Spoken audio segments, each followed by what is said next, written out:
এই পর্যায়ে বক্তব্য নিয়ে আসছেন বিশেষ অতিথির বক্তব্য বাংলাদেশ জামাত ইসলামী টিম সদস্য যশোর কুষ্টিয়া অঞ্চলের জনাব ডক্টর আলমগীর বিশ্বাস। আলোচনা নিয়ে আসছেন ডক্টর আলমগীর বিশ্বাস।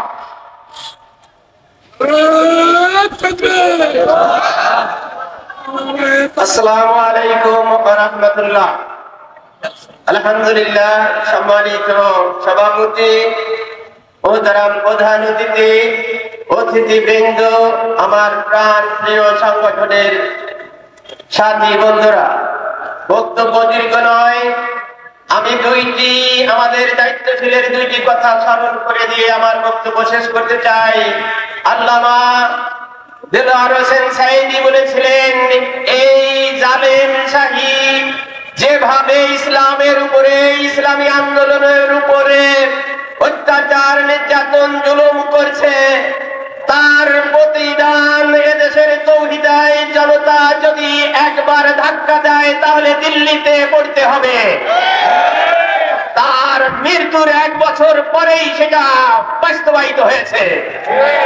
সংগ্রামী বন্ধুরা, আমাদের প্রাণ প্রিয় দায়িত্বশীল মরহুম আব্বাস আলী খান বলেছিলেন, আমরা ইসলামী আন্দোলন করি, আমরা ইসলাম অনুসরণ করি, আমরা ইসলামকে দেখতে চাই।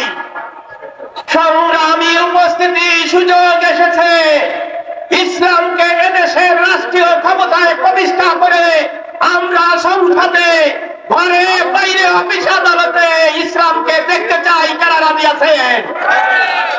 সুতরাং এই যদি দেখতে হয়, আগামী নির্বাচন পর্যন্ত এই তৌহিদি ছাত্র জনতাকে অতন্ত্র প্রহরীর মতো সর্বশক্তি নিয়োগ করে এই আন্দোলনকে, এই ফসলকে করে নিয়ে আসার জন্য কারা কারা রাজি আছে হাত তুলে দেখার। সকলকে ধন্যবাদ জানিয়ে আমার বক্তব্য শেষ করছি। আসসালামু আলাইকুম।